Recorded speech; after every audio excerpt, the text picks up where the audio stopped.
remote control. Twists and turns gonna take its toll. Okay, we are on episode 14 of the Subject That Changes podcast. Just a little podcast that my buddy Eric Michaelian and myself started a bit ago. We've talked about all kinds of cool things like Jeepers Creepers and Rocky, I think. Or no, Cobra. Rocky was in there somewhere. And today we just said, hey, this is like one of those random picks. You know, like when you go to like one of those convenience stores, you say, I'll take one of those random bags of candy, and you open it up, and it's mostly Swedish fish. Uh, Eric, welcome back. And do you like Swedish fish? Thanks, Geno. It's good to be back, and I absolutely hate Swedish fish. Thanks for asking, though. No one's ever asked me that before. No. What do you think of red hot dollars? That can fuck right off. Wow. Wow. No, I'm not doing it. I'm not doing it. I don't care what it tastes like. I'm not doing it. Well, overall, I'd say Swedish fish, take or leave. I like if there's nothing else, I may indulge myself on them, but it's not my pick. It's not my favorite. Yeah, you can catch and release all those Swedish fish, as far as I'm concerned. You can catch and take, as far as I'm concerned, but that's that's beside the point. We're talking about two random picks. So we both reached into this sack of goodness and said we're going to pull something out that's going to surprise you. And we picked Eric. Talk about the movie you picked briefly, and I'll talk about the one I picked briefly. My movie is Bone Tomahawk, 2015 film directed and written by S. Craig Zoller, who also did Brawl in Cell Block 99 and Dragged Across Concrete, two excellent movies. It stars Kurt Russell, Patrick Wilson, Matthew Fox, and Richard Jenkins. A brilliant, gory Western. What'd you pick, Geno? I picked Road Trip, the 2000 raunchy comedy that was building off the foundation that American Pie had laid down. I felt, it popped in my head randomly, but I do feel after watching Bone Tomahawk that it was a great pick because I needed something light after watching the gore and intensity of the Bone Tomahawk.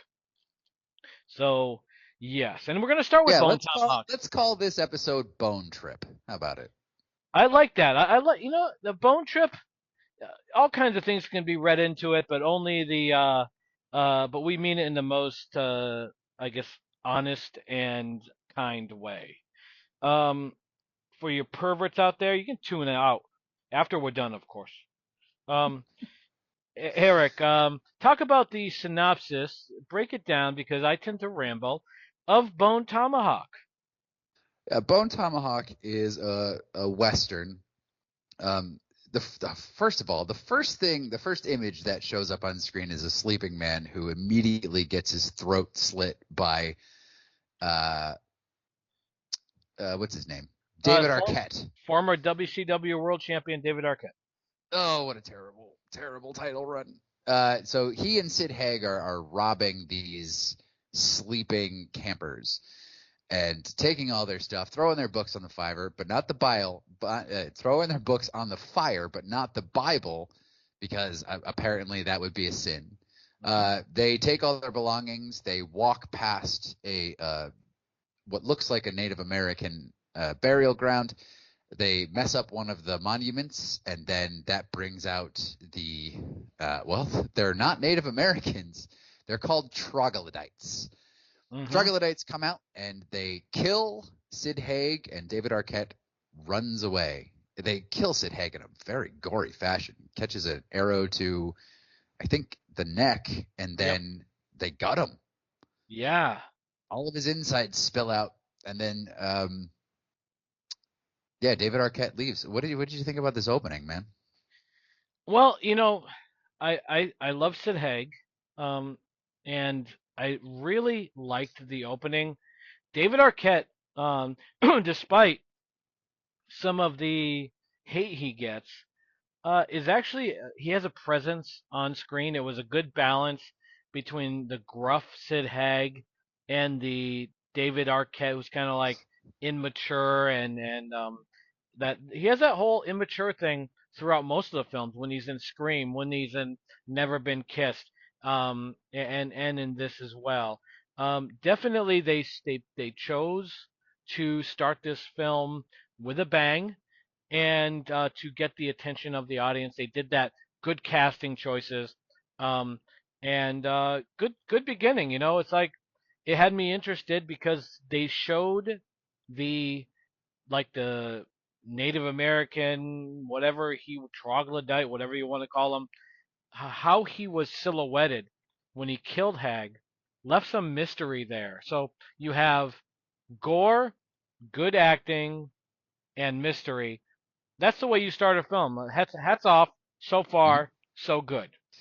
Well, so 11 days later, the man makes his way to the town of Bright Hope, where we find Patrick Wilson has a broken leg because he fell off a roof. His wife, who is a nurse, is tending to him. And then we meet Mr. Bruder when he goes into the saloon. Mr. Bruder is, not really sure what he is. He's played by Matthew Fox. He's just kind of a general gunslinger. Yeah. So we just sort of one by one meet all the inhabitants of this town. You got Sheriff Hunt, who's played by Kurt Russell, and Chicory, who's played by Richard Jenkins. I love the two of these guys together. Phenomenal combination in these two. Richard Jenkins, Chicory, notices that David Arquette comes into town and has buried something out in the desert. And he informs the sheriff. The sheriff comes to the saloon where David Arquette is, and he interrogates him. He tries to run away. He shoots him in the leg. Now, what puts him in jail? What we don't know is that the troglodytes have followed David Arquette into the town of Bright Hope. And that night, they make off with several of the horses in the town. They kill the stable boy, and they kidnap Patrick Wilson's wife and take her away.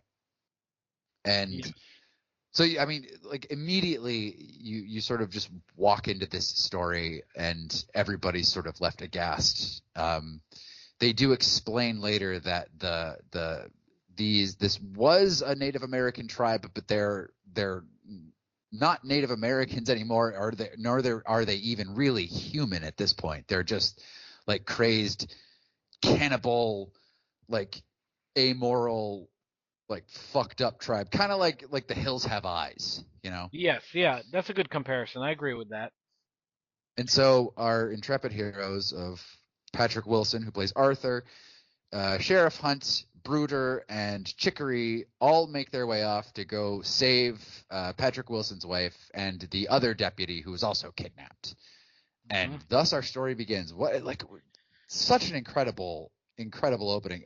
What did you think about the dialogue of this film? I think the writing of this movie is incredible. It is. There's no question that it is written well. I do find it slow at times. I think like the beginning is so jet fueled, and then it kind of goes into and also the part with the bar with David Arquette shows up, where the wife shows up to help David Arquette kind of get better before he gets killed by the cops. Um, but then the trip when you have um, the group going to find the missing wife and to see if they can take out this group of cannibals. I think that part dragged a little bit for me. I think the writing is there, but for me, I think it was missing something. Maybe it was too long. The film was over 2 hours, I think, and so when you have a film that's over 2 hours, it kind of I I kind of feel that area of the film could have been worked on in editing. The beginning was good, the ending was good. It was that long middle is where I'm like, okay. But no real complaints. Kurt Russell, you can't go wrong with him. you can't go wrong with Patrick Wilson. Patrick Wilson is a guy that really can be given anything and sell it, and this is no exception. I thought he was good, and Richard Jenkins as was it Chicory? Chicory, yeah. Yeah, how can you lose with him? I mean, You can't. he's fucking anything, even in a shit movie like Hall Pass, he's good. Oh yeah, he actually kind of out comedies almost everybody in the comedies that he's in. I think like Dumb and Dumber, he's kind of a scene stealer as well. Who was he? Who Or was he no, in not Dumb and Dumber? Dumber, not Dumb and Dumber. Oh, you're no, The Ben Stiller movie. Step Brothers? No, not Step No, Brothers. no, something about Mary. Oh, yes, He yes, plays yes, the cop who's just like, truck stops are like homosexual hangouts, like what? Just great, That's great shit. that's Always, right. always phenomenal. In this, he plays such a great quirky character who's like kind of like his wife is dead, and so like he makes mention of going to see Nadine's grave and leaving flowers there. And he gets really insecure around Matthew Fox's Brooder, because Matthew Fox's Brooder is a very confident man. He just like, very capable of doing almost anything. And so they have this dynamic of Richard Jenkins like always trying to outsmart him, or like trying to make other people admit that he's smarter than Brooder. Yep. I loved that aspect of it. No, Like where I he's did like, too. he's talking about he wants to read a book in the bath. And he's like, how do you do it without like, getting the pages wet and doing all this? And Kurt Russell's like, just get a music stand, put it on the music stand and dry your fingers before you turn the pages. He's like, oh my God, that's the first thing I'm doing when I get back. I'll bet Mr. Brooder wouldn't have thought of that, And I expected the Chicory to be dead in this film. I thought they're definitely going to kill him off, and I was kind of surprised, spoiler, when they didn't. And I was glad that they didn't. He was one of the highlights of this film. Like Kurt Russell is always a highlight. Like the guy is fantastic. Outside of Captain Jack, was that the name of the film? Captain Ron. Captain Ron. Have you seen Captain Ron? Oh, what's that? Kurt Russell plays a guy who works on an island, and he does tourism. But the whole movie, he's just in a Speedo doing like a weird voice and mixing in with this like American suburban family. And it was just so bad. It's like the worst Russell movie I think ever made. And but other Oh, than was that, that like 1995? it was. Like I Yes, it remember was. the poster or something for it. Oh, wow. Yeah, it wasn't good. Was not good.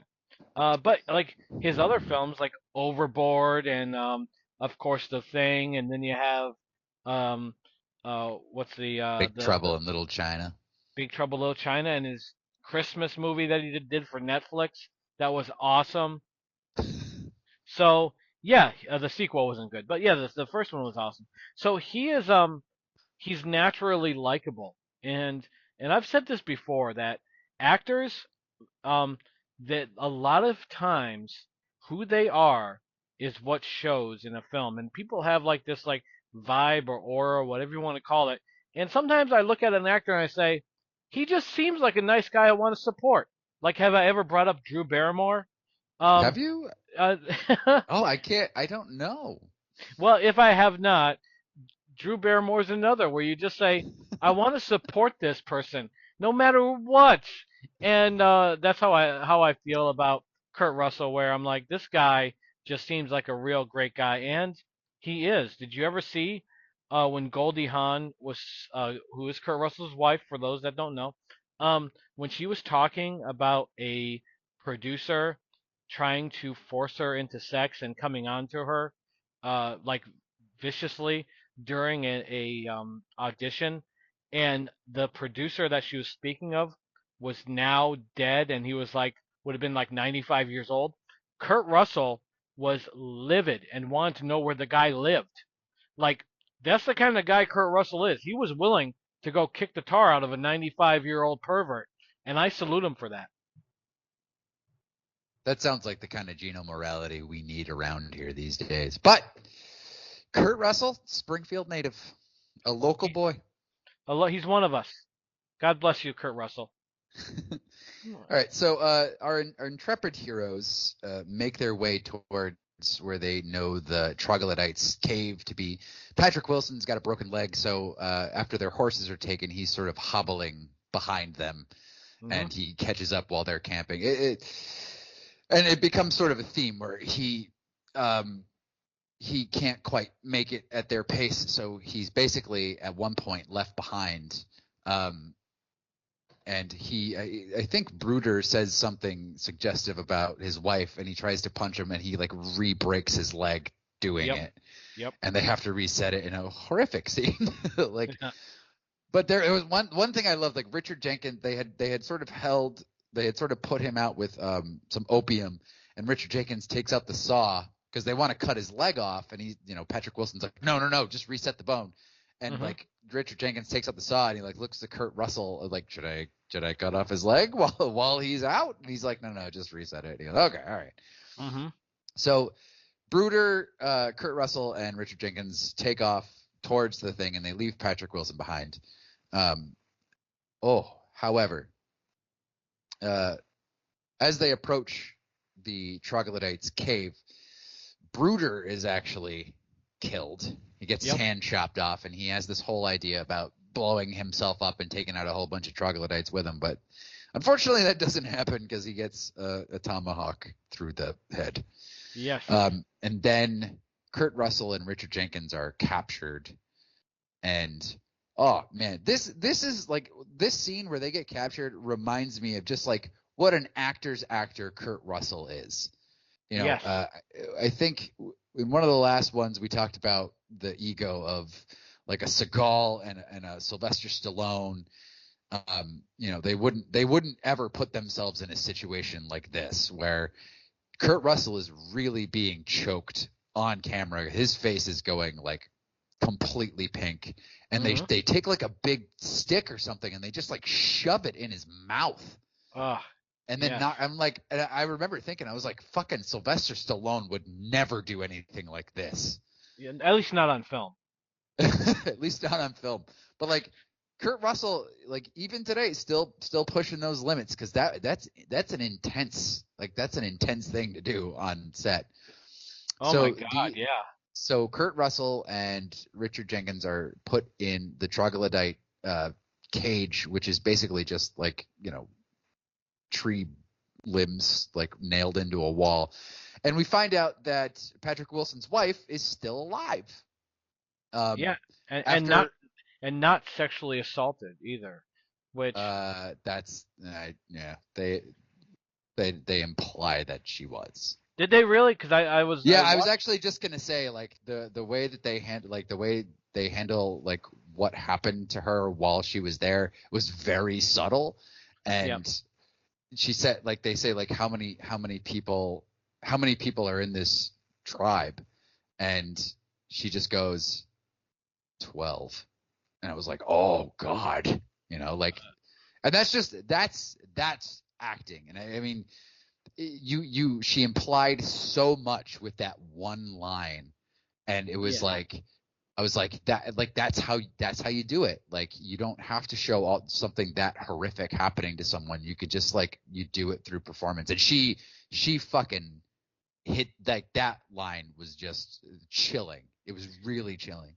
I suppose that I was just so hopeful that it didn't happen that when I heard that line, it didn't occur to me. But now that you mention it, now it has, and that's terrible. Now I don't like shit like that, but they did it in a good way. Like you said, they didn't have to go I spit on your grave route here, even though it could be argued that the approach was a very I spit on your grave without the rapey stuff. Yeah. So then, oh Jesus Christ, this scene. I hate this scene. Yeah. I was gonna ask you what you thought about it because I know we both love gore, but so what they do is they take the deputy who's still alive, they strip him naked, I can't even really get into. They like what did they hold on, I wrote it down. They basically they scalp him and then hang him upside down and cut him like lengthwise in half. And so if you compare something like that to Terrifier, where the exact same thing happened in the first Terrifier, for some reason, like this to me was way more disturbing than that movie. Even though this film is this one is less bloody, like there's less blood to the actual murder.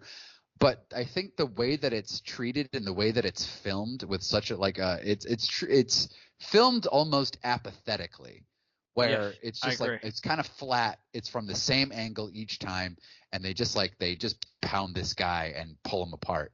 And Kurt Russell's acting in this, I think, is just as important as what we're seeing, like on the violence on screen, because Kurt Russell is like he is going insane. And this is, to me, is still one of the most disturbing deaths I've ever seen on screen. And I've watched how many, like you and I have probably seen thousands of people get murdered on screen. But very few actually stick with you, I think. And I think it's usually down to the way the violence is portrayed. This is portrayed very sort of blandly. And just like a part of nature, and I think that's what made it more disturbing. Like, what would you consider some of the more disturbing deaths you've seen on screen? Because this is one of mine for sure. This one was it was tough. It was a tough death in this film, but the one, I think, if someone put a gun to my head and hung me upside down, I would say Funny Games, when they kill the 12-year-old. It was so unexpected. It was so against the norm, because typically kids never get that in film. And I was like, oh my fucking God. And so that really sticks with me. It's the only one really popping in my head right now. But the more brutal you get and the more realistic you get, like I know these are cannibals and that have baby powder all over them or whatever. But the fact that they dragged him in and Kurt Russell has to watch, and he knows he's going to be killed in a very, very terrible fashion, is so, like, it hits you so hard. And you're right, Kurt Russell is like the glue of this film. He completely sells every scene he's in. This is no different. And when there's a shot where the kid gets scalped and it comes back to Kurt Russell, and it's like Kurt Russell's reaction is more impactful than actually seeing him get scalped like that. It's really, really good stuff from Kurt, and from this film overall. Like, as much as I can say I didn't love this film, I respect it, and I love the cast that they chose, because they sold the shit out of it. They really did well with this, and but that scene that got me. The Kurt Russell that comes out when he gets out, and they take the whiskey bottle and they cut him open and shove it in him after they set it on fire. And I'm like, oh Jesus! And then they try to blow his fucking dick off. Like, come on, guys. When's enough enough? Well, I think that's the point of these troglodytes, is just like they're really just, they don't give a shit, and they're basically here to amuse themselves. And so they convince Richard Jenkins and Kurt Russell convince some of the troglodytes to drink some opium that they took, and I think one of them dies, and then they blame Kurt Russell. They take Kurt Russell out. They slit open his stomach and shove the flask in there, and then they shoot him.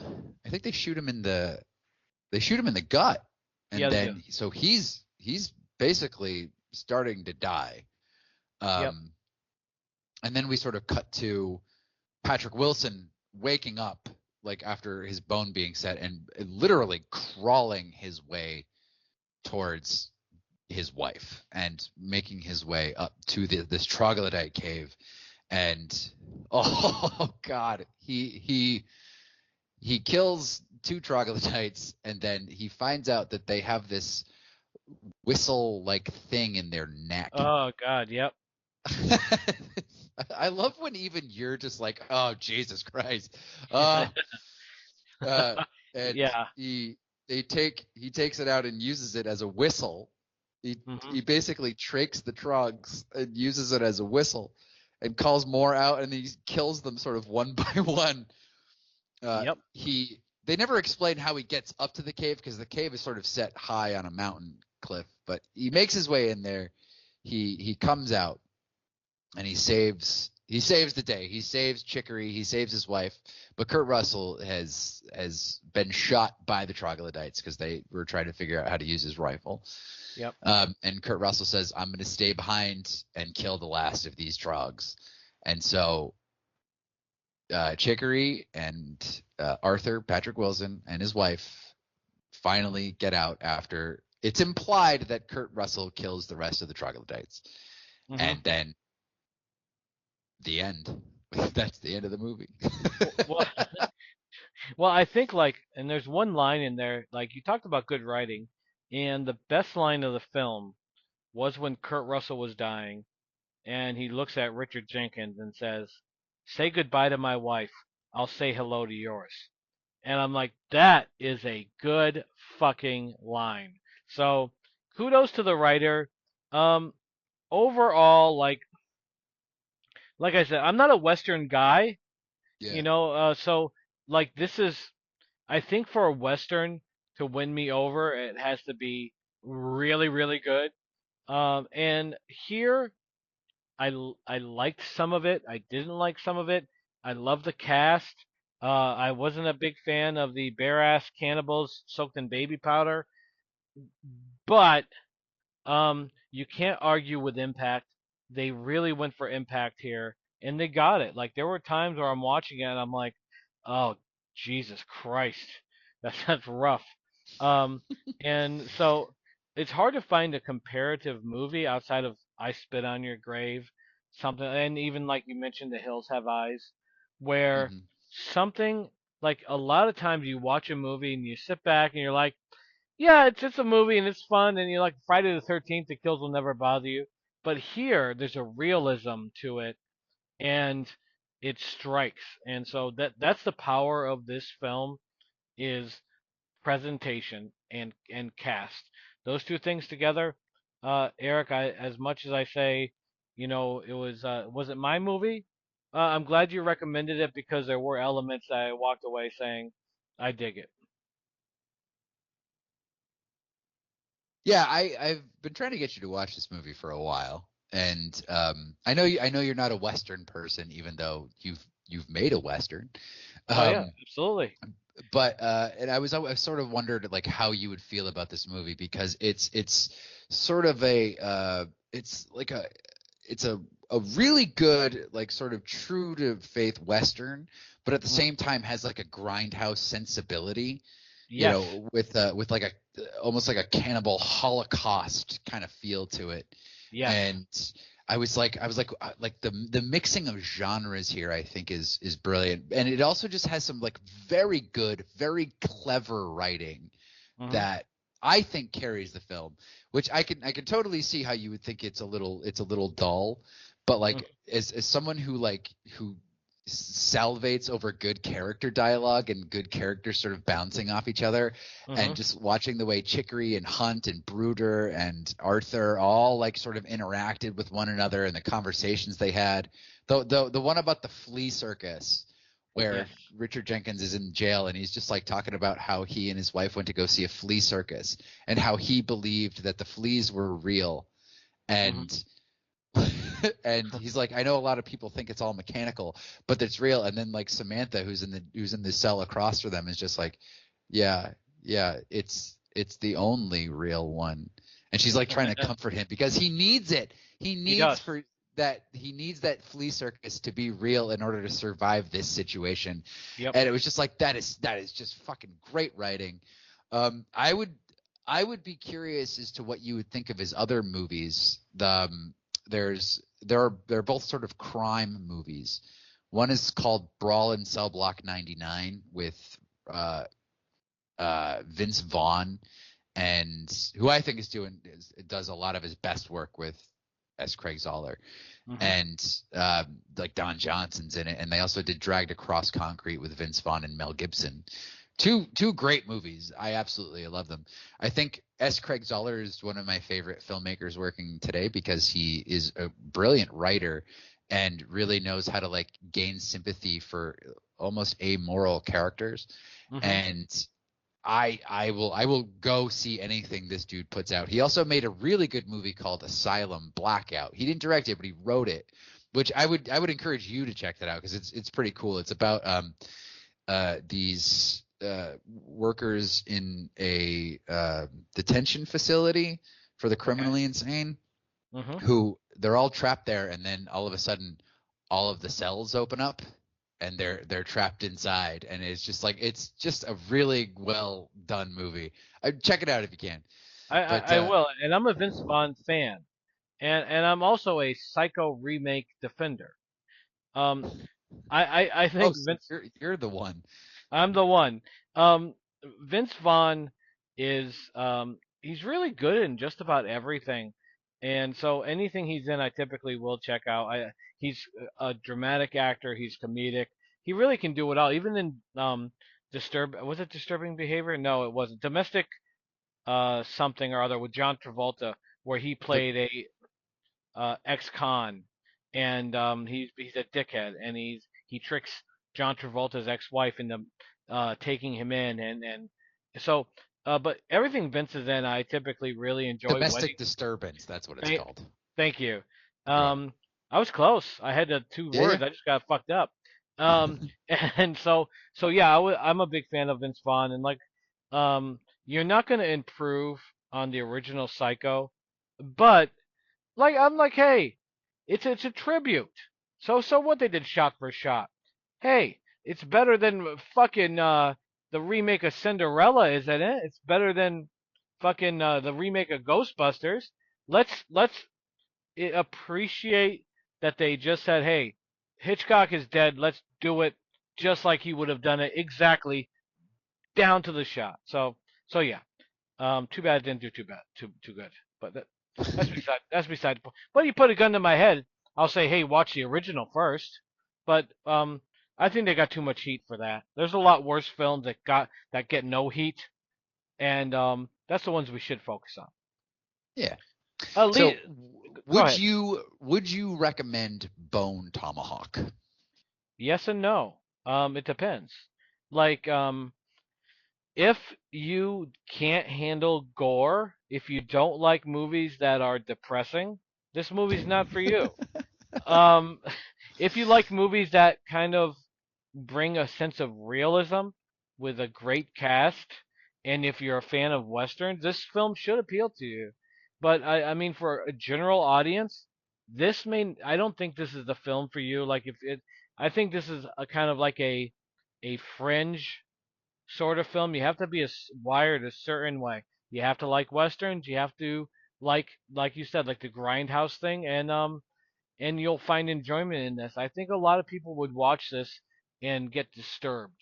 So watch at your own risk. But I reluctantly would recommend it for just about everyone. And if you walk away traumatized, don't say I didn't warn you. Very good, man. Yeah. Now, what are your final thoughts on the tomahawk, the bone tomahawk? That is. Did you do you agree with me that the cannibals should have worn pants?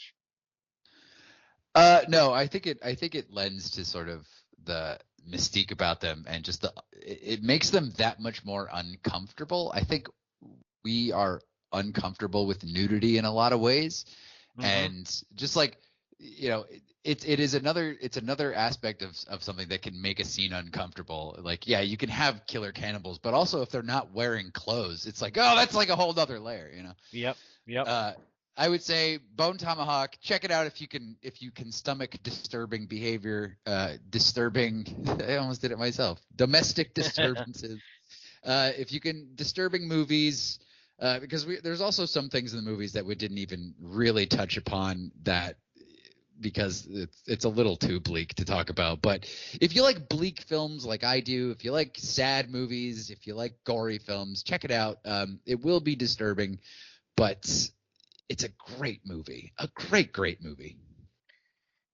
Yeah, I did. You know, I wrote down some notes, and I decided not to discuss them, but I'm going to discuss them anyway. Oh Um, no. at the fear of being canceled. Um, Well, we don't necessarily have to go into that, man. You well, know. we don't have to, but I wrote down that they use the same body powder that they used on the animatronic gorillas in Congo. Did you see that too? They were the same. Like, is that what they do in Hollywood? They use the same baby powder? No, I think the powder itself is meant to stop their skin from burning. So you see the kind of the same thing in what's that movie? Mad Max Fury Road. They're all Oh, wearing sort of yep. like white paint and white body powder to like stop the sun from basically destroying their skin.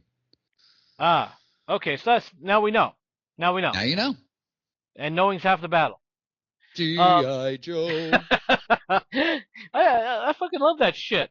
By the way, Eric, look up the GI Joe stuff about the predictions about the future economy, all that stuff. You'll love it. Like as I said on set, I will bring you to my side eventually. Um, Leading us to your 2 minute movie review. Every episode, we give Eric 2 minutes to talk about a movie that we may or may not know, and then we cherish his thoughts. Now, he typically gives us 2 to 3 or 4 cents, and we are looking forward to it. Eric, what do we have this week for your 2 minute movie review?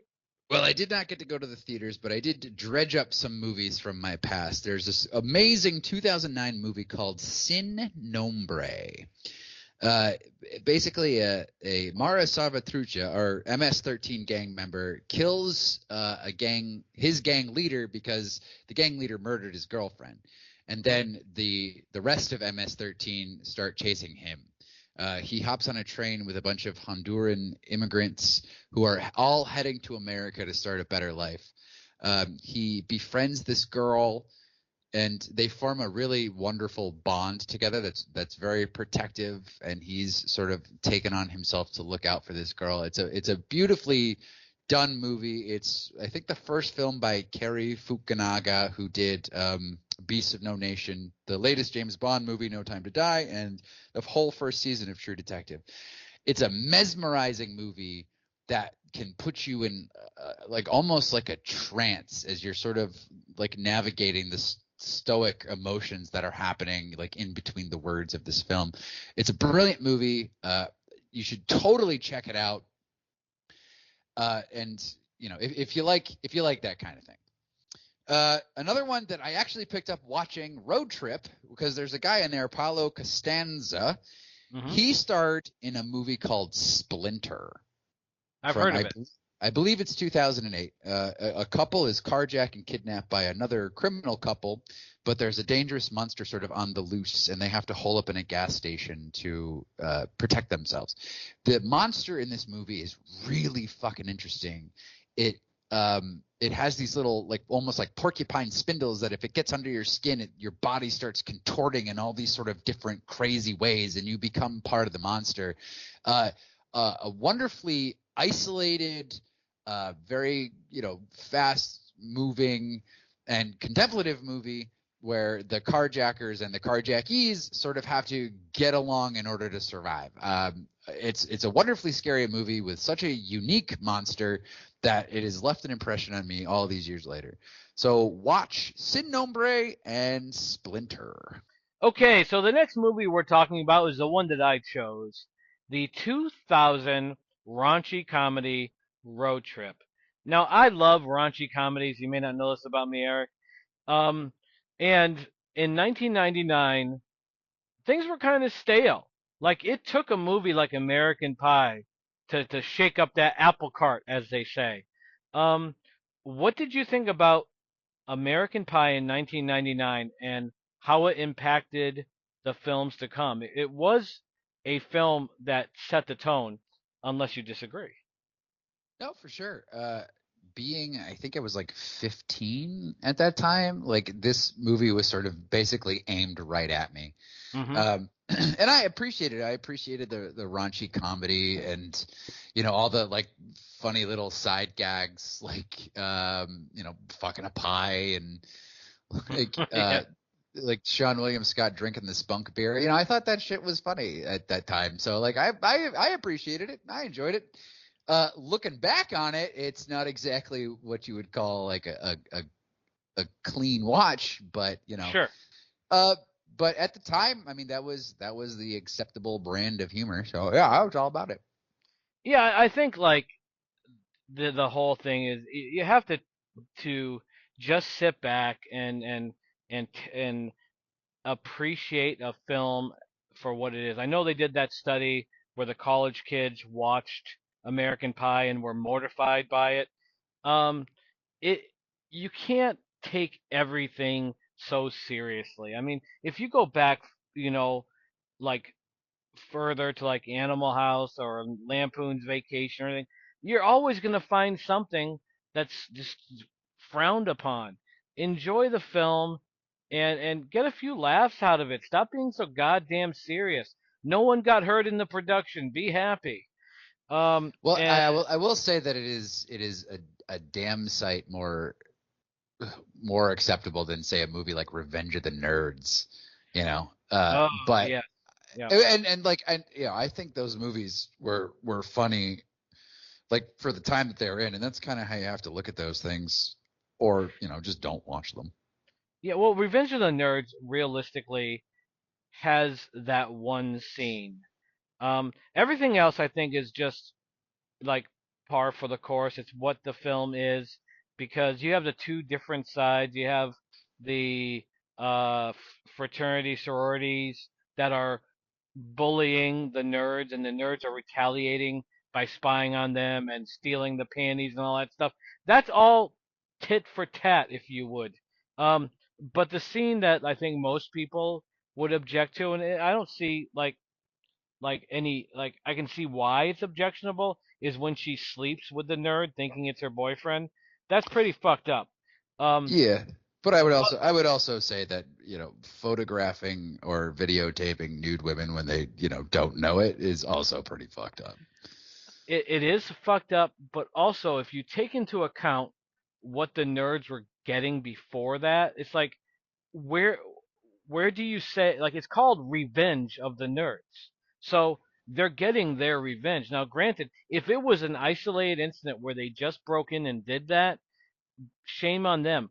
But before that, the nerds built up that house, and those assholes stopped by and ruined the house, called their girlfriends pigs, and made their life a living hell. So um, I'm against voyeurism, but um, Why'd you say it so weird? Voyeurism? but but in this case, I think when it's all taken into account, like what else do they do? Do they burn down the house? In the end, they it's a raunchy comedy. You need nudity, especially in the '80s. But Yeah. for the nerds, it was retaliatory, and um, you can extract that scene and say, "Holy crap, that's terrible." And in of itself, it is. Obviously, if they're doing it to random people, it's like shame on you. But fuck, um, you know, they had to get their revenge, and that was it. The Darth Vader basic rape scene I could do without for sure, but the other stuff I'm okay with. Now that gets us back to American Pie, which leads us to the 2000 film Road Trip, which basically is a branch of the American Pie tree, more or less. Could you explain Road Trip to the audience? Give your famous synopsis. Yeah, Road Trip was directed by Todd Phillips, who has did The Hangover, Old School, and the Joker movies.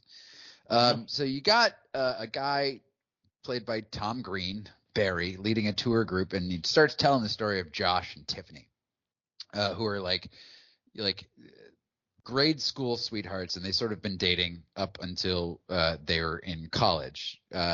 Josh is played by Breckin Meyer, who you might recognize from Clueless or Freddy's Dead, The Final Nightmare. Yep. And he starts having a dream that his girlfriend is cheating on him, and he's doing like recording himself to send her a videotape of himself playing songs and just talking to her, basically like a video diary that he's sending her. Mm-hmm. And he sort of has all these roommates who are they roommates?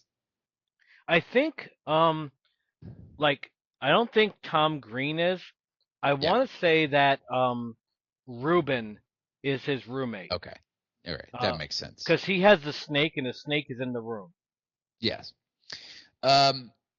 And so Tom Green becomes obsessed with feeding a mouse to the snake. And then Josh runs into Beth, who's played by Amy Smart, who is just such a big crush on her at the time. My God, I loved Amy Smart. Yeah, she's beautiful, man. And we find out that Josh has to pass a midterm in philosophy or he's going to fail the class. He runs into EL, who's played by Sean William Scott, and he's trying to get him to cheat on his girlfriend, Tiffany. So he keeps calling his girlfriend Tiffany, and she's not there in the past few days. So he starts getting really paranoid. What did you think about Josh and Tiffany's relationship in this? You know, it was a good foundation to start the film. The high school sweethearts, the long distance love affair. But you know, it's just the very small brick in the road of this film. So I didn't really hate or love the scene, but it was the what you needed to start the film. So I take or leave on that, but I guess we needed it, so take. But the relationship between Josh and Beth, and Josh and his friends, more importantly, was the heart of this film. And I don't think there's anyone out there like that hasn't had like as a guy that hasn't had a group of friends like this when you're in your 20s, where you're like looking for adventure, and you know you're not, you know, you're looking for relationships and definition, and this film captures it pretty well. So um, I like the fact that Josh is loyal to Tiffany, but how hurt he is too. Like he's convinced himself that she's banging other guys, so it gave him the allowance to go after Beth. So yeah, uh yeah, I don't know. Yeah, Tiffany good, and but the Beth Yeah. relationship is where the money was. So what's his name? Josh is convinced that his girlfriend is cheating on him. So he goes to a party where there is a date auction happening, and Beth says, "Hey, please bid on me so my stalker, played by Anthony Rapp, Yep. doesn't get a date with me." And it's like, yeah, or you could just, not participate in the dating auction if you don't want to. Like, are you raising money for charity or something like that? But no, Yeah, she those things convinced. were common. Those things were common in the 90s, at least by TV standards, of where you could auction off a date, and where, you know, I don't know if it's good or bad. Like charity is a good idea, right? But they did it in Caddyshack too. They did it here. They've done it in White Chicks, where they basically auction off like the company of a woman. And so I wouldn't frown upon it. I think that having company, someone to talk to, and you know, and also donating to whatever foundation needs it is an okay thing. Obviously, it's not prostitution. At least that's what they're saying across the board. So Yeah, yeah, so they do make that they do make that distinction of like, this is just for company, it's not obligation of sex, okay? hmm um well, wouldn't you do it? Like if they came up to you and said, "Hey, we're collecting money for, let's say, I don't know, the Red Cross," and they said, forget all the corruption you heard about. It's a good foundation. We'll get that out of the way so I don't get sued. And they say, Eric, we want to auction you off to a bunch of ladies, and that money's going to go to the charity, and plus we'll pay for the meal. Wouldn't you say, hey, what the hell? Why not? No, No, no. really? What if you wind up with a psychopath? You know? Oh, thank God, I know none. I know none of them. Well, Um, you wouldn't know who's bidding on you. Gino, I know you would get top dollar for, I for you would. for that slab of beef. You know, I would be happy with just if it helped the good people at the Red Cross or whatever organization. Even if it's like the banquet, the guys that make those non-meat Salisbury steak things. If they were having a hard time and they said, "Hey, G, can you be part of this man meat giveaway?" I would do it. What the hell? Hey, but I would. My only trepidation would be if no one bid. So I'd have to plant a bidder just to be on the safe side. Rick's in the background. $25. $25 Put it on my credit card. and a BJ. Yeah, whatever you say. I don't know what All you right. say. So there's there's the dating auction. Beth doesn't want to get bid on by Josh, her stalker, or Yeah. by her stalker whose name I forget. And Josh bids on her, and they go back to his dorm room. All the while, Tom Green is trying to have a threesome with these two girls, and gross. So Beth starts interviewing Josh on camera that he's using to send videotapes to his girlfriend or whatever, and then they film a sex tape. Whether it's on purpose or they just forgot the camera was rolling, I don't know.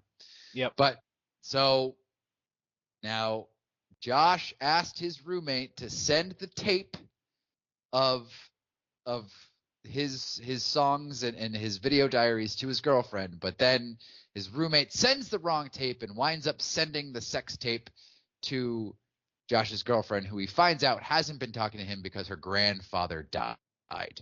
Yes. And so now they have to go on a road trip to get the tape back. Mm-hmm.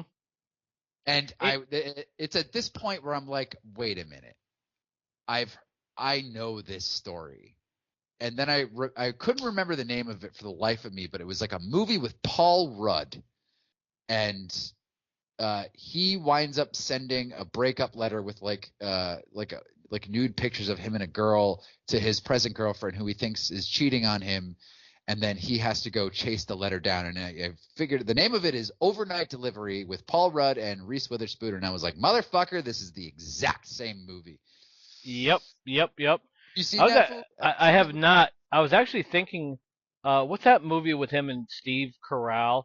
Was it like Dinner with Schmucks or something? Yeah. Yeah, I was thinking about that. But the point, I haven't seen the movie you spoke of, but I can see this formula being something that they borrowed from. Why not? It's a good formula.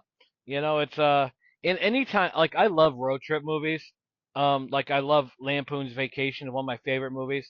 And so this, anytime you have a movie where there's constant new stuff, new scenery, new locations, it's fun. And like I brought up before, the camaraderie between these people, and the fact, like in the movie, you had Josh and El, played by Sean William Scott, and Ruben, and they bring Kyle because poor Kyle, he's the only one with a car, and Kyle is a good character. He's a nerd and he's a social misfit, and they take him under his wing. But I love how this group glued together and how they became friends despite the differences. Like in no other circumstance would Kyle be part of their group outside of them going through this adventure.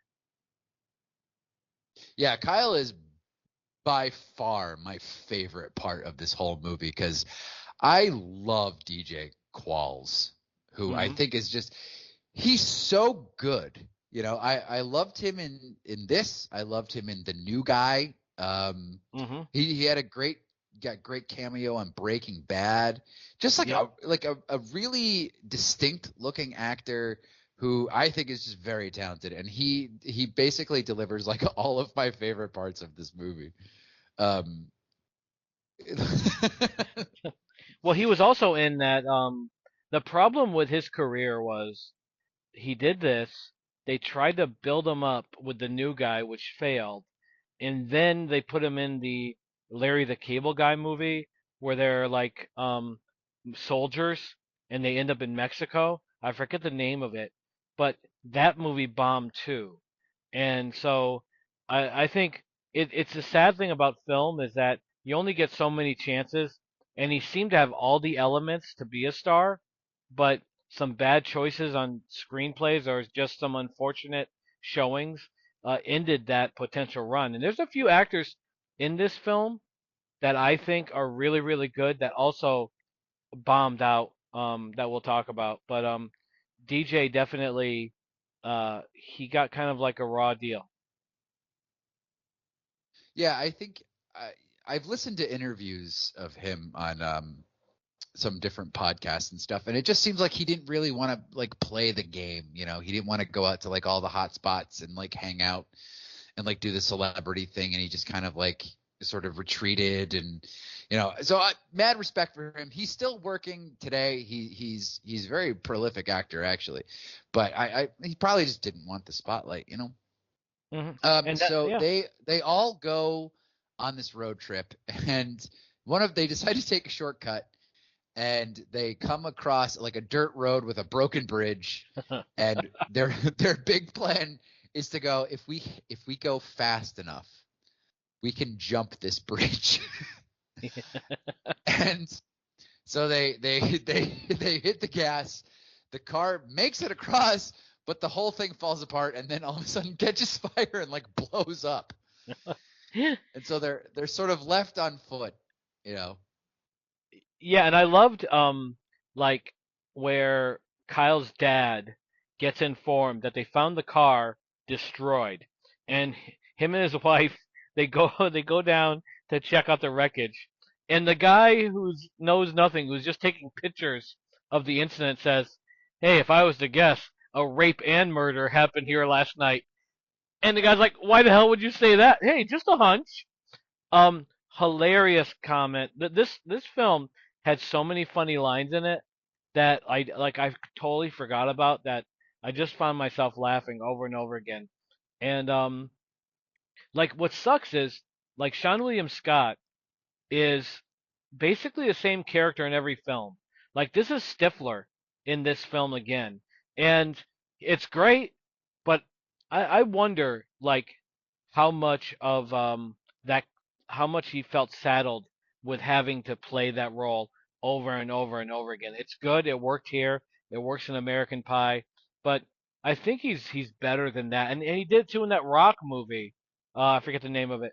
The rundown. The Rundown, where same character over and over and over again, and it just kind of it must have really hurt his career because he's another guy in this film that had everything it took to make it to like the next level, and I think he was like held down by what made him.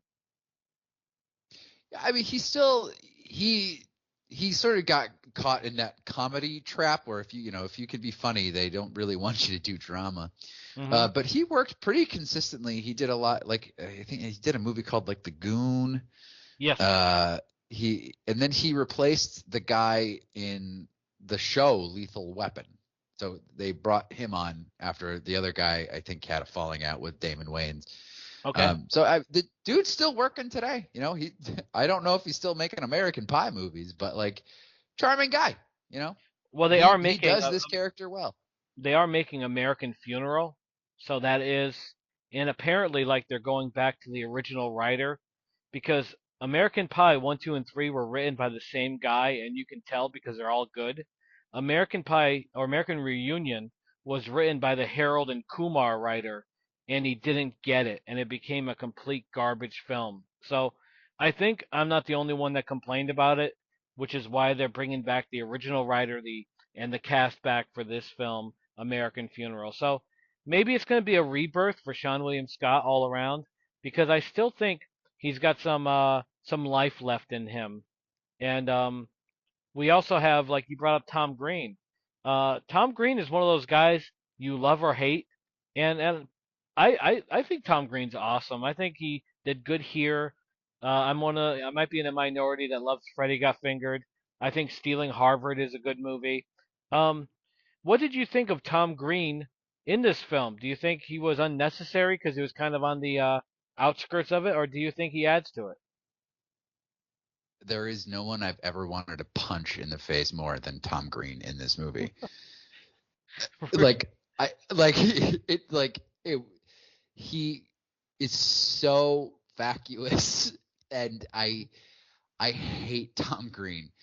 I know that's the point. I know that's the Yep. point of Tom Green is to feel some way about him, but like every time they cut to him, I'm just like, get this fucker off screen.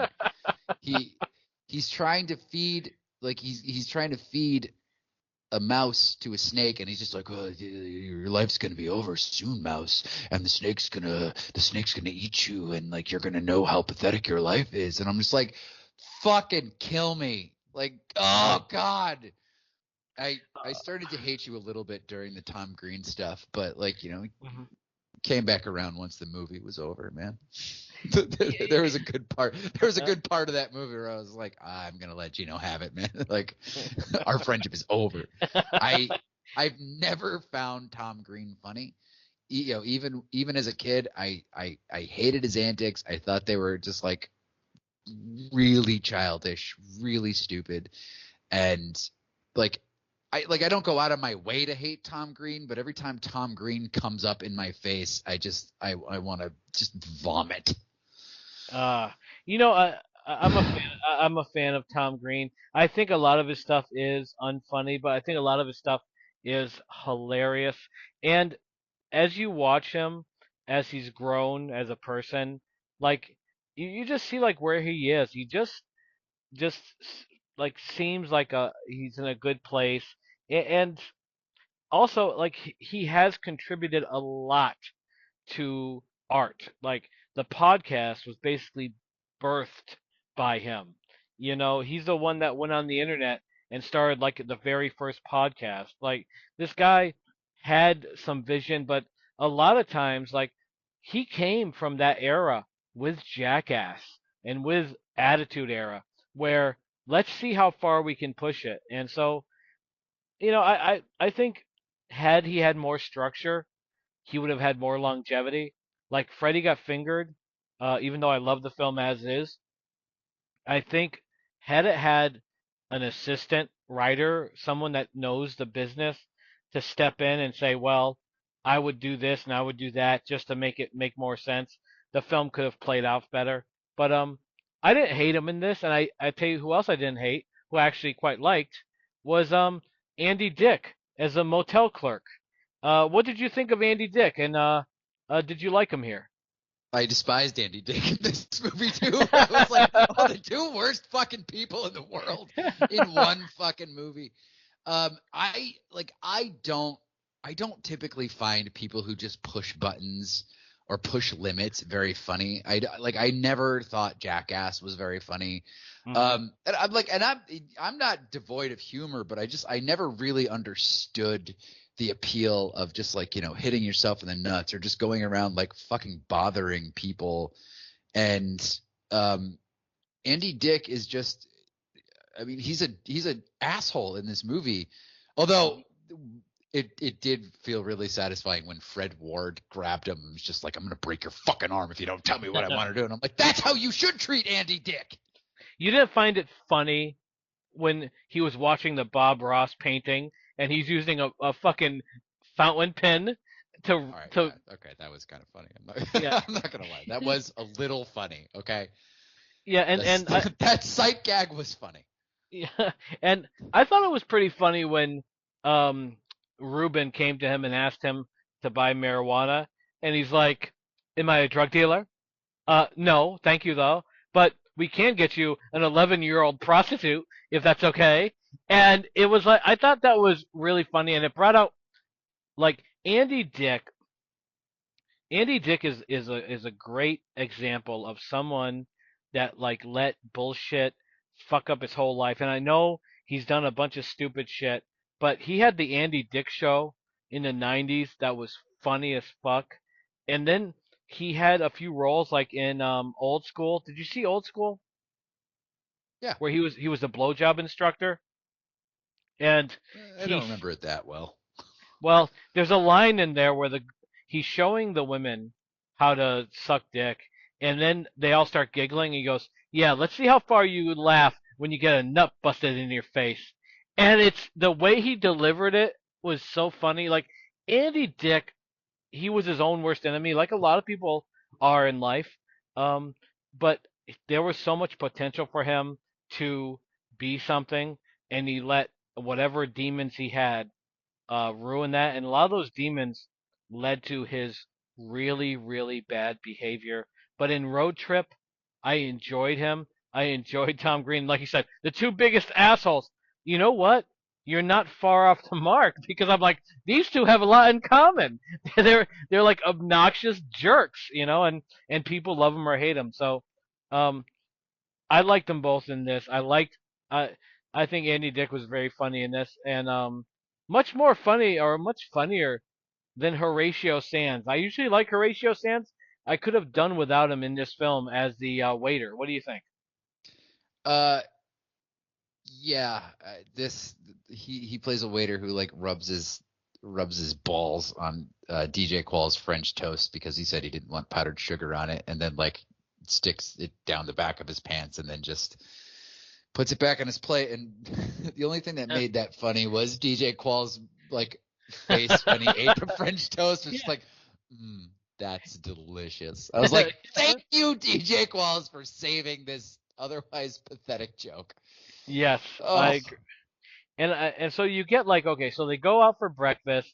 They don't have a car, and EL comes up with an idea. He's gonna go find a vehicle, and he goes to a school of the blind, and speaks to a woman who's visually impaired, and basically steals a vehicle. And I like the scene with I forget what the actress's name is, but she was also in Little Miss Sunshine in a small role.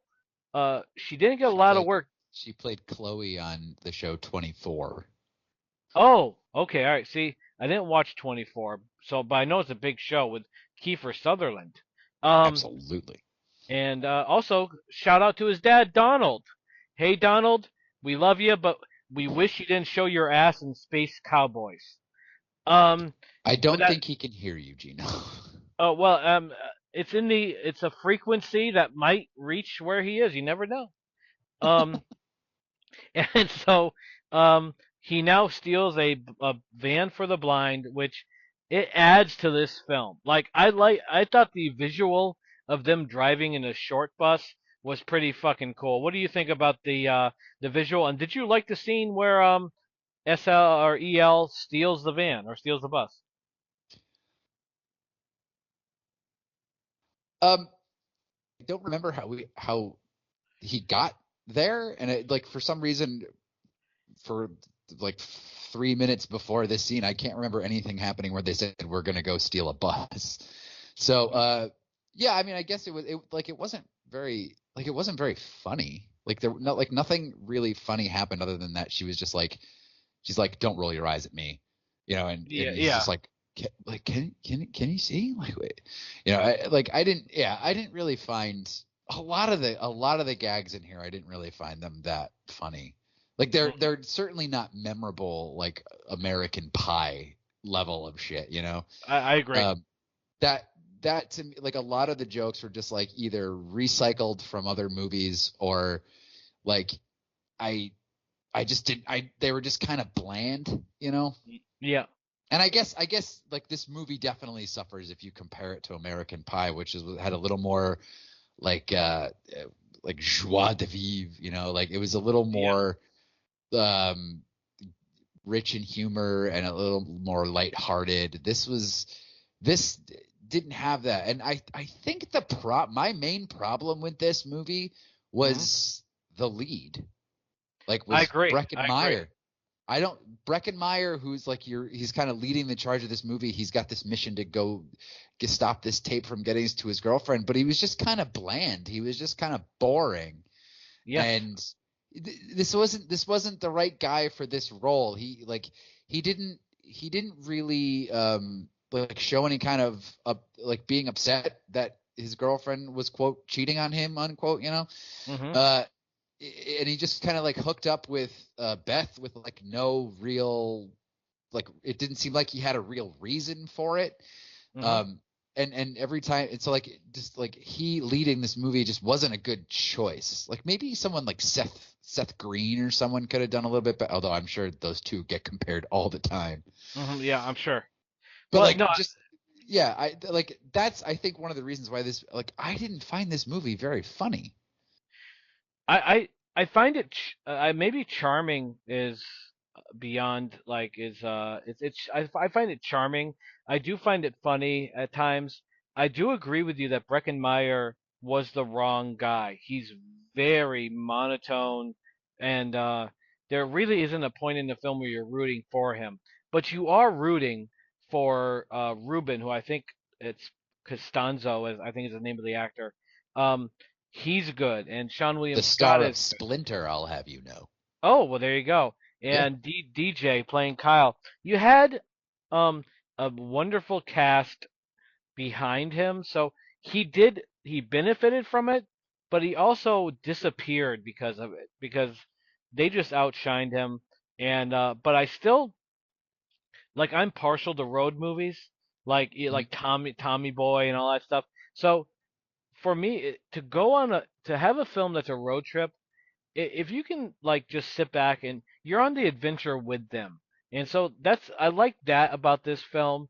And I got some laughs. I thought it was funny with when they went to the black fraternity Mm.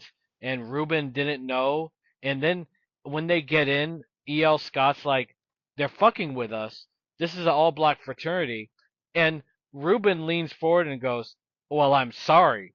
I don't think of those things.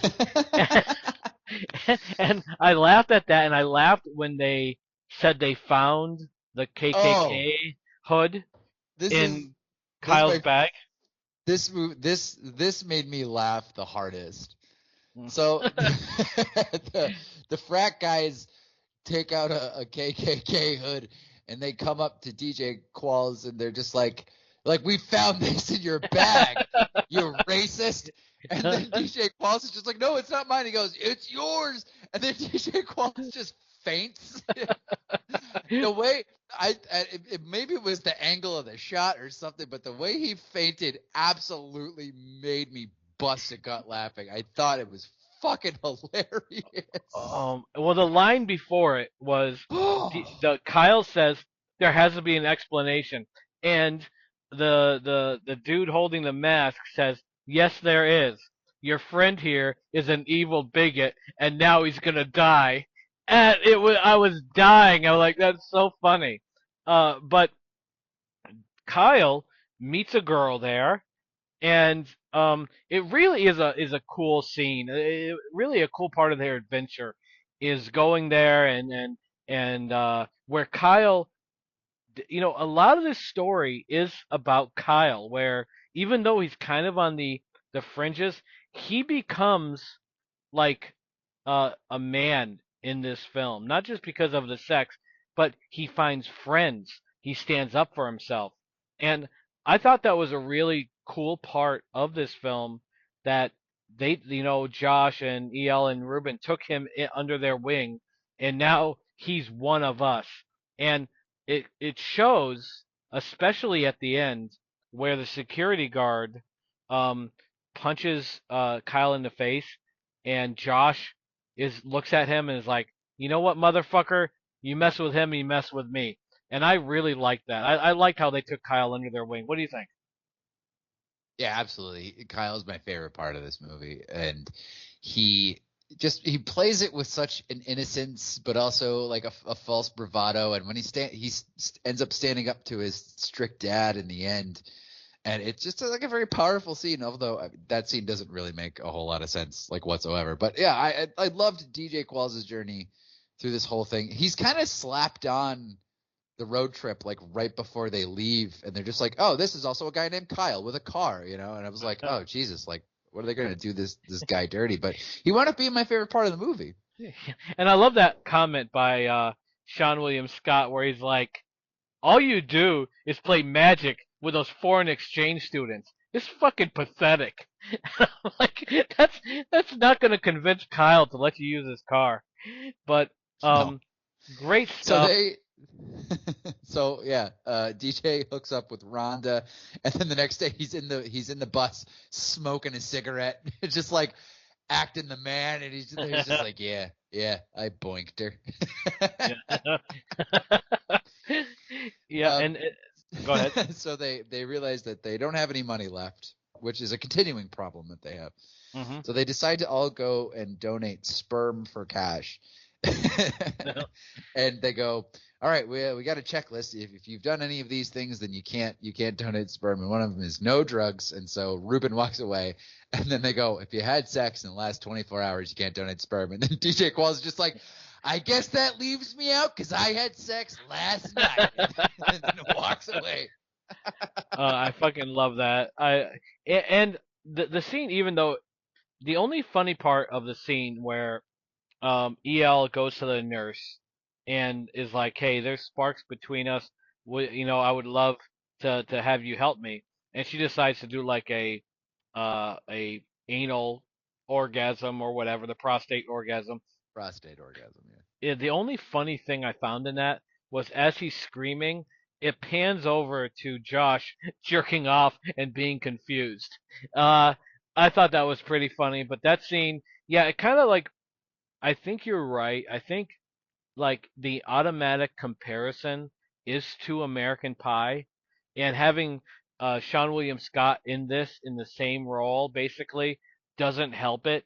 Um, but I still think the film has some legs, and um, so they do they do go from the sperm bank um, to a I just thought of a bad sperm bank joke. I'll leave it out. I'll leave it for next time. Hey, if you're listening, you want to hear my sperm bank joke, just comment and I'll say it.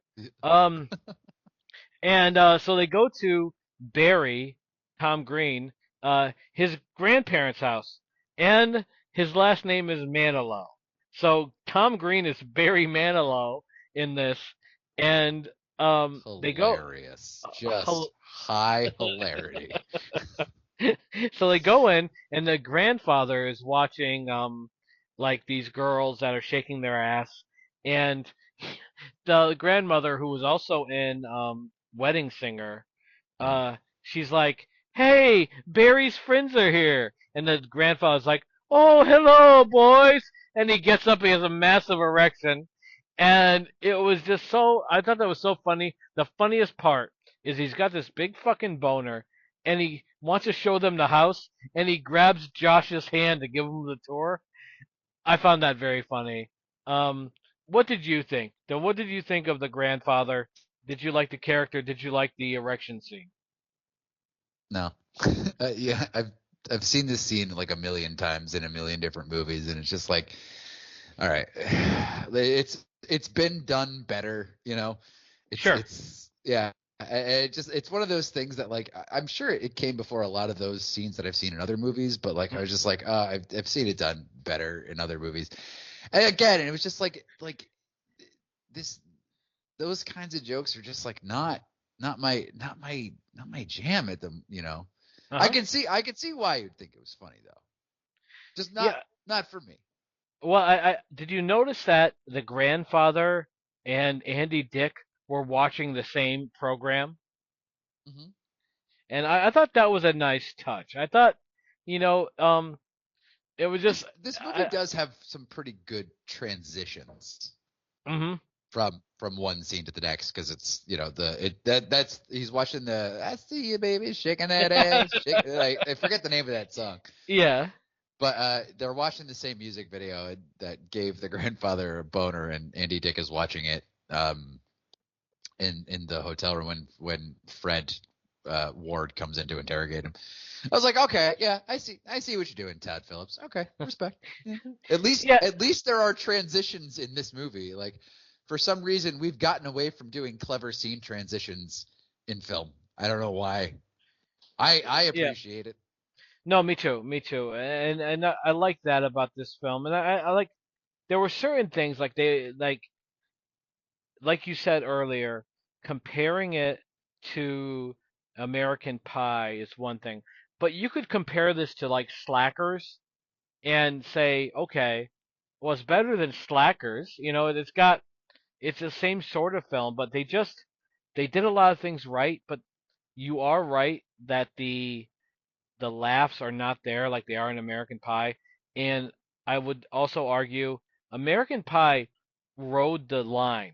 What made it special was it had humor, it had camaraderie, it had heart, but there were moments of like sensitivity and sincerity that this film kind of lacks. Like this film kind of just stays on one track of we're just going to be silly and over the top, and even the moments where that are supposed to be sincere, they have a layer of like goofiness, and so um, good movie, but comparing it to American Pie probably isn't fair.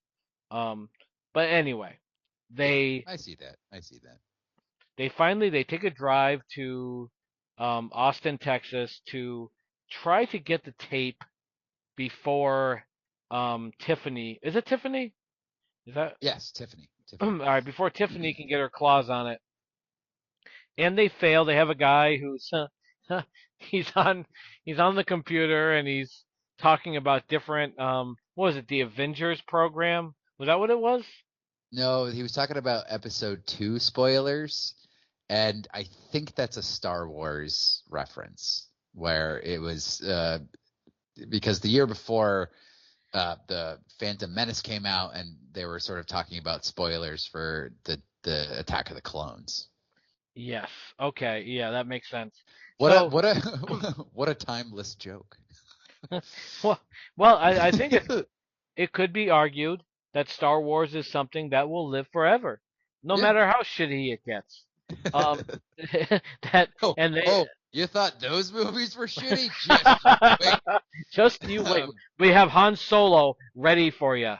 Um, or Solo. I think uh, it was just called Solo. Um, yeah. but yeah. So So they arrive. They try to get the mail. The mail guy stops them, who then calls campus security. For some reason, the guy who was stopping them from getting the mail, I was like, he looks so familiar. Like I thought he was like one of those sort of like one of those actors at the time that hadn't gotten his break yet. But he's just a random dude. But I was convinced he was like a famous actor, but he wasn't. Uh, he looked familiar. So campus security, they all get into a fight. Campus security and the boys get into a fight. And then DJ Qual's father, Fred Ward, shows up and he's just like, what the hell's going on? And DJ Yeah. Qual's like, just back off, leave me alone. And then Fred Ward pulls a gun. Yeah. The campus security has pepper spray and Fred Ward just pulls out a gun and is just like what the fuck? What an escalation. Mhm. That was kind of funny. Because it was just like there was like at no point did any indication that there was going to be a gun in this movie, but it just came out. Well, Fred Ward is awesome, and Oh, that point where he's like, "You're gonna be mad," and he goes, "I'm not mad," and it was so funny. Fred Ward, he's always a side character in everything he does, maybe with the exception of Tremors, yeah. but here he's just awesome, and you can see it's really cast well as far as the dynamic between Earl and Kyle, because Mhm. Kyle is so like puny and weak and unsure of himself, and Earl is your man's man, the tough guy, the take no bullshit. So I like that about that, and having the gun and showing up to you know do the right thing, because Earl, even though he's a prick and all that stuff, he still has some nobility to him. You know, he wants to save his son. And in the end, like when Kyle brings his girlfriend over for Christmas, you can see that Earl has softened a bit. Like this whole situation this adventure helped every character involved in it. Yeah, yeah. Um, like because like basically the end of this movie turns into a big Royal Rumble, the and Earl does sort of come across as really tough, but also that kind of tough, but also really caring in a way. Mm-hmm. Because he's just like he goes on this road trip to find his son who like maxed out his credit card, and I think that's what makes Fred Ward a good actor is he definitely has that tough, strict outward exterior, and then when but you can kind of see where the sensitivity is as well. Mm-hmm. So like I thought he was just a great choice for this role. He really was, and like you said, outside of the casting of Breckenmeyer, it was really well cast. And not that Breckenmeyer was terrible, he just wasn't right. Like it could have been played a lot better. Um, but in the end, it is a happy ending. We get Josh and Beth, they get together. Tiffany, Tiffany basically tells them, "Hey, we're young. This is, it's a we should explore, and long distance relationships don't work." And they both go their separate ways and remain friends. And then it's the road trip back. And I, overall, like this film does check the boxes. It is a decent comedy. It is, if you like road trip movies, it's good. Um, Eric, would you recommend this to to anyone, or who would you recommend it to, if not everyone? I think I would recommend it to my friend Geno. I think he would really like this movie.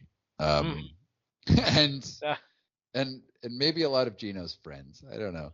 mm. I like I I don't can't. have many friends. That's why we have to do this podcast, Eric. Please, write in, ask to be my friend. um, yeah, I wouldn't really recommend it. It's not outlandish enough to be like an American Pie. It's not cool enough to be, you know, I can't even think of another movie to compare it to. It's just kind of bland. The jokes don't really land that much. There's the characters don't really change. DJ Qualls is if I was gonna recommend this movie, watch it for DJ Qualls because he's hilarious and just for some reason just a talented dude.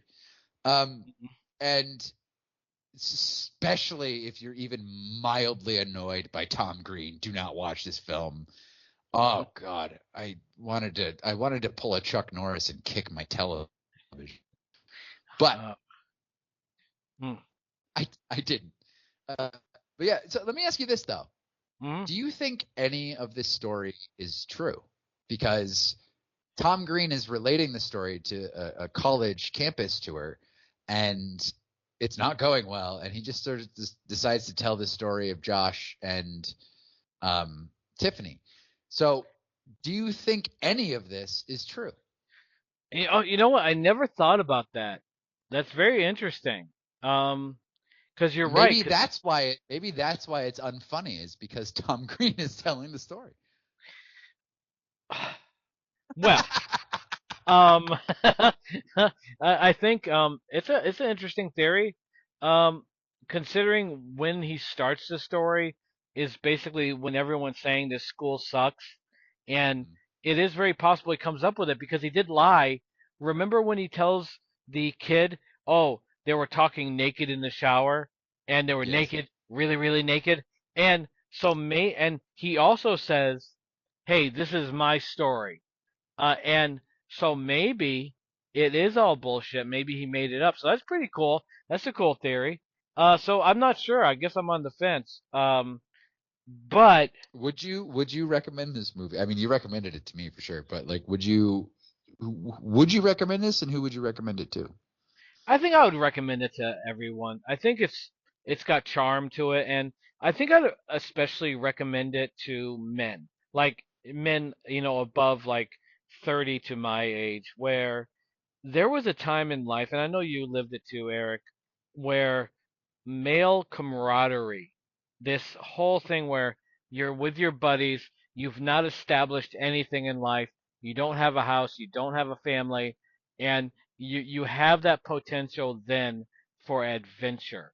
And to watch it, I can't help but to think of my past exploits and of that time in my life when I was with my boys and we were cruising and we were doing crazy stuff. And so I think it captures the charm, and certainly if you're a guy and you've gone through that, I think you can find it relatable and maybe even turn back the clock and live through it again. So for that I recommend it. For the overall like the humor may not be American Pie, fine, but I think it's a film you can put on and enjoy. It's funny enough to be watchable. It's charming enough to entertain, and personally, um, I like Tom Green. I find him funny. I know sometimes he's not.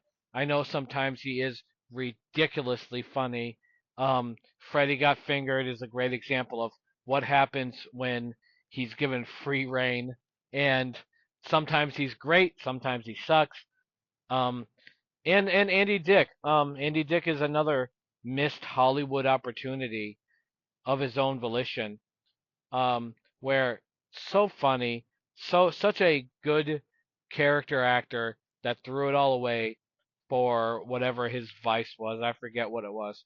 So Sexually harassing people.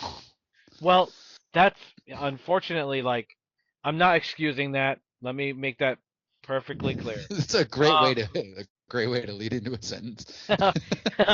But with sometimes doing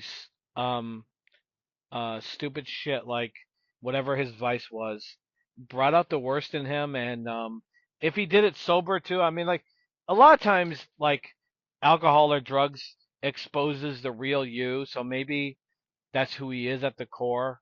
um Mm. and he has to obviously deal with the harassment stuff and all that stuff, and um but there was a lot of potential for him to be a player, and he had, not only was there potential, he had the contacts.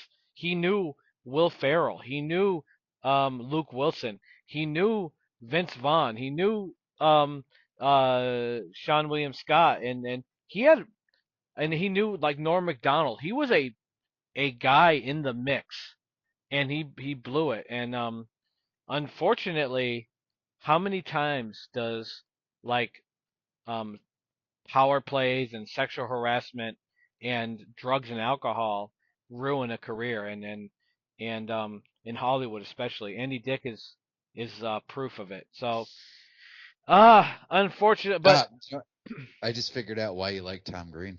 you do? Well, Yeah, why? I know why. Because he was married to Drew Barrymore, and you love Drew Barrymore. Well, I do love Drew Barrymore, and I was aware that they were married. But my love of Tom Green, one, I think Tom Green is a genuinely good guy that pushed the boundaries. Like realistically, like he's in Canada, he's doing public access, and he gets recognized for the madness.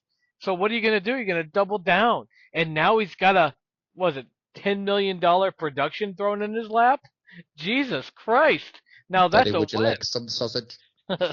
And Rip Torn. It's just um uh I'm a fan. And Stealing Harvard, like I said before, another good film. But in the end, yeah, Road Trip um is a decent film. I like, if you're on a binge, watch American Pie, watch Road Trip, watch Euro Trip. Oh, Uh, that's so much better. yeah, Oh, I love Euro Trip. I love it too. Um, Watch these films, and the films of the time, even like Loser, with the American Pie Jason guy, Biggs. Yeah. Jason Biggs, another decent one from the time. And oh, what was the other? Oh, fuck, Saving Silverman. Um, Yep. like these films that were made around that time that were building.